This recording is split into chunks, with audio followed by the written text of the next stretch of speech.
ಹಾರ್ಮುಜ್ ಜಲಸಂಧಿಯಲ್ಲಿ ಈಗ ಮತ್ತೆ ಯುದ್ಧದ ಕಿಡಿ ಹೊತ್ತಿಕೊಂಡಿದೆ. ಅಮೆರಿಕ ಇರಾನ್ ನಡುವೆ ಸಂಘರ್ಷ ಮತ್ತೊಂದು ಮಗ್ಗುಲಿಗೆ ತಿರುಗಿದೆ.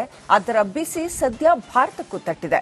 ಒಮನ್ ಕರಾವಳಿಯ ಬಳಿ 11 ಭಾರತೀಯ ನಾವಿಕರಿದ್ದಂತಹ ವಾಣಿಜ್ಯ ಹಡಗಿನ ಮೇಲೆ ಭೀಕರ ದಾಳಿ ನಡೆದಿದೆ.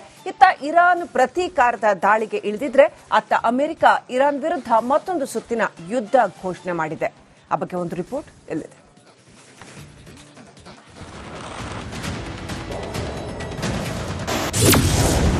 ಮಧ್ಯಪ್ರಾಚ್ಯದಲ್ಲಿ ನಿಲ್ಲದ ಸಂಘರ್ಷ, ಹಡಗಿನ ಮೇಲೆ ದಾಳಿ, ಮತ್ತೆ ಹಾರ್ಮುಜ್ ಬಂದ್, ತೈಲ ಬೆಲೆ ಏರಿಕೆ ಹೊಡೆತ. ಮಧ್ಯಪ್ರಾಚ್ಯದಲ್ಲಿ ನಿಲ್ಲದ ಸಂಘರ್ಷ, ಹೊತ್ತಿ ಉರಿಯುತ್ತಿವೆ ಮತ್ತೆ ವಾಣಿಜ್ಯ ಹಡಗುಗಳು. ಓಮನ್ ಕರಾವಳಿಯಿಂದ ಪೂರ್ವಕ್ಕೆ ಕೇವಲ 17 ಕಿಲೋಮೀಟರ್ ದೂರದಲ್ಲಿ ಹಡಗಿನ ಮೇಲೆ ದಾಳಿ ನಡೆದಿದೆ.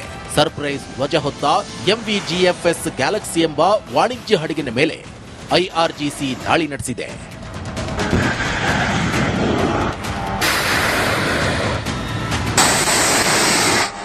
ಇನ್ನು ಕಂಟೈನರ್ ಹಡಗಿನಲ್ಲಿ ಒಟ್ಟು 11 ಜನ ಭಾರತೀಯ ನಾವಿಕರಿದ್ದು, ದಾಳಿ ಬೆನ್ನಲ್ಲೇ ಕಾರ್ಯಪ್ರವೃತ್ತರಾದ ಓಮನ್ ಅಧಿಕಾರಿಗಳು ಮತ್ತು ಭಾರತೀಯ ರಾಯಭಾರ ಕಚೇರಿ ಜಂಟಿ ರಕ್ಷಣಾ ಕಾರ್ಯಾಚರಣೆ ನಡೆಸಿದೆ. 10 ಭಾರತೀಯರನ್ನ ಸುರಕ್ಷಿತವಾಗಿ ರಕ್ಷಣೆ ಮಾಡಿದ್ದಾರೆ. ಆದರೆ ದುರಂತವೆಂದರೆ ಒಬ್ಬ ಭಾರತೀಯ ನಾವಿಕ ಇನ್ನೂ ಪತ್ತೆಯಾಗಿಲ್ಲ. ಈ ದಾಳಿಯಲ್ಲಿ ಭಾರತ ಸರ್ಕಾರ ತೀವ್ರವಾಗಿ ಖಂಡಿಸಿದೆ.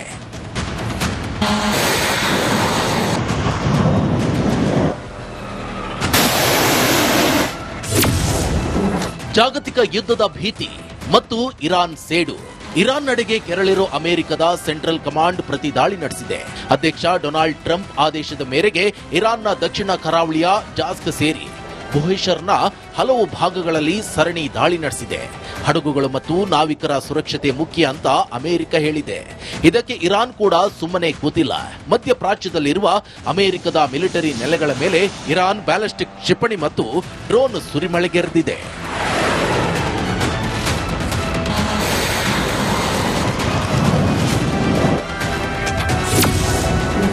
ತೈಲ ಬೆಲೆ ಏರಿಕೆ ಭೀತಿ. ಸದ್ಯದ ಸಂಘರ್ಷದಿಂದ ಇರಾನ್ ಜಾಗತಿಕ ಆರ್ಥಿಕತೆಗೆ ದೊಡ್ಡ ಹೊಡೆತ ಕೊಟ್ಟಿದೆ. ಅಮೆರಿಕ ದಾಳಿಯಿಂದ ಕೆರಳಿದ ಇರಾನ್ ಮತ್ತೆ ಹಾರ್ಮುಜ್ ಬಂದ್ ಮಾಡುವ ನಿರ್ಧಾರ ತೆಗೆದುಕೊಂಡಿದೆ. ಇರಾನಿನ ಮುಂದಿನ ಸೂಚನೆ ತನಕ ಹಾರ್ಮುಜ್ ಮಾರ್ಗ ಬಂದ್ ಆಗಿರಲಿದೆ. ಪರಿಣಾಮ ಮತ್ತೆ ಜಾಗತಿಕ ಮಾರುಕಟ್ಟೆಯಲ್ಲಿ ಇಂಧನ ಮತ್ತು ತೈಲ ಬೆಲೆ ಏರಿಕೆ ಭೀತಿ ಎದುರಾಗಿದೆ. ಭಾರತ ತೀವ್ರ ಆತಂಕ ವ್ಯಕ್ತಪಡಿಸಿದ್ದು, ಅಂತಾರಾಷ್ಟ್ರೀಯ ಜಲಮಾರ್ಗಗಳಲ್ಲಿ ವಾಣಿಜ್ಯ ಹಡಗುಗಳ ಸಂಚಾರಕ್ಕೆ ಧಕ್ಕೆ ತರಬಾರದು ಅಂತ ಮನವಿ ಮಾಡಿದೆ. ಹಾರ್ಮುಜ್ ಜಲಸಂಧಿಯಲ್ಲಿ ಉಂಟಾಗಿರುವ ಈ ಬಿಕ್ಕಟ್ಟು ಕೇವಲ ಅಮೆರಿಕ ಇರಾನ್ ನಡುವಿನ ಯುದ್ಧ ಮಾತ್ರವಲ್ಲ, ಇದು ಇಡೀ ವಿಶ್ವದ ಆರ್ಥಿಕತೆಯ ಮೇಲೆ ಕರಾವಳಿ ಕತ್ತಲೆಯಾಗಿ ಆವರಿಸುವ ಮುನ್ಸೂಚನೆ ನೀಡಿದೆ.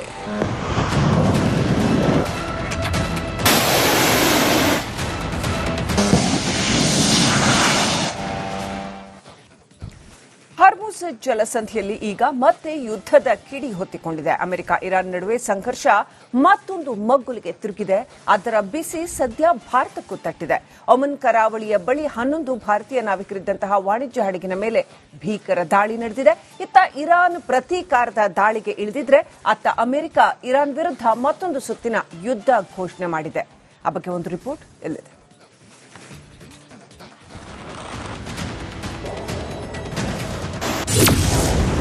ಮಧ್ಯಪ್ರಾಚ್ಯದಲ್ಲಿ ನಿಲ್ಲದ ಸಂಘರ್ಷ, ಹಡಗಿನ ಮೇಲೆ ದಾಳಿ, ಮತ್ತೆ ಹಾರ್ಮುಜ್ ಬಂದ್, ತೈಲ ಬೆಲೆ ಏರಿಕೆ ಹೊಡೆತ. ಮಧ್ಯಪ್ರಾಚ್ಯದಲ್ಲಿ ನಿಲ್ಲದ ಸಂಘರ್ಷ, ಹೊತ್ತಿ ಉರಿಯುತ್ತಿವೆ ಮತ್ತೆ ವಾಣಿಜ್ಯ ಹಡಗುಗಳು. ಓಮನ್ ಕರಾವಳಿಯಿಂದ ಪೂರ್ವಕ್ಕೆ ಕೇವಲ 17 ಕಿಲೋಮೀಟರ್ ದೂರದಲ್ಲಿ ಹಡಗಿನ ಮೇಲೆ ದಾಳಿ ನಡೆದಿದೆ. ಸರ್ಪ್ರೈಸ್ ಧ್ವಜ ಹೊತ್ತ MV-GFS ಗ್ಯಾಲಕ್ಸಿ ಎಂಬ ವಾಣಿಜ್ಯ ಹಡಗಿನ ಮೇಲೆ IRGC ದಾಳಿ ನಡೆಸಿದೆ.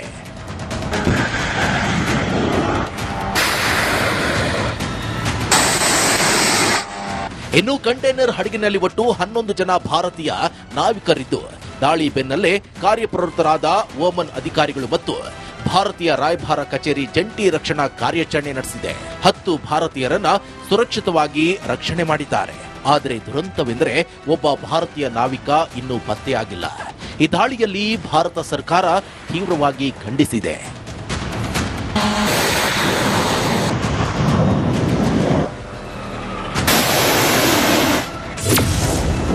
ಜಾಗತಿಕ ಯುದ್ಧದ ಭೀತಿ ಮತ್ತು ಇರಾನ್ ಸೇಡು. ಇರಾನ್ ನಡೆಗೆ ಕೆರಳಿರೋ ಅಮೆರಿಕದ ಸೆಂಟ್ರಲ್ ಕಮಾಂಡ್ ಪ್ರತಿ ದಾಳಿ ನಡೆಸಿದೆ. ಅಧ್ಯಕ್ಷ ಡೊನಾಲ್ಡ್ ಟ್ರಂಪ್ ಆದೇಶದ ಮೇರೆಗೆ ಇರಾನ್ನ ದಕ್ಷಿಣ ಕರಾವಳಿಯ ಜಾಸ್ಕ್ ಸೇರಿ ಬುಹೇಶರ್ನ ಹಲವು ಭಾಗಗಳಲ್ಲಿ ಸರಣಿ ದಾಳಿ ನಡೆಸಿದೆ. ಹಡಗುಗಳು ಮತ್ತು ನಾವಿಕರ ಸುರಕ್ಷತೆ ಮುಖ್ಯ ಅಂತ ಅಮೆರಿಕ ಹೇಳಿದೆ. ಇದಕ್ಕೆ ಇರಾನ್ ಕೂಡ ಸುಮ್ಮನೆ ಕೂತಿಲ್ಲ. ಮಧ್ಯಪ್ರಾಚ್ಯದಲ್ಲಿರುವ ಅಮೆರಿಕದ ಮಿಲಿಟರಿ ನೆಲೆಗಳ ಮೇಲೆ ಇರಾನ್ ಬ್ಯಾಲಿಸ್ಟಿಕ್ ಕ್ಷಿಪಣಿ ಮತ್ತು ಡ್ರೋನ್ ಸುರಿಮಳೆಗೆರೆದಿದೆ.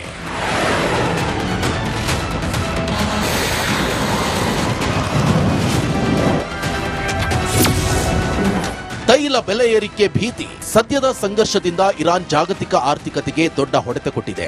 ಅಮೆರಿಕ ದಾಳಿಯಿಂದ ಕೆರಳಿದ ಇರಾನ್ ಮತ್ತೆ ಹಾರ್ಮುಜ್ ಬಂದ್ ಮಾಡುವ ನಿರ್ಧಾರ ತೆಗೆದುಕೊಂಡಿದೆ.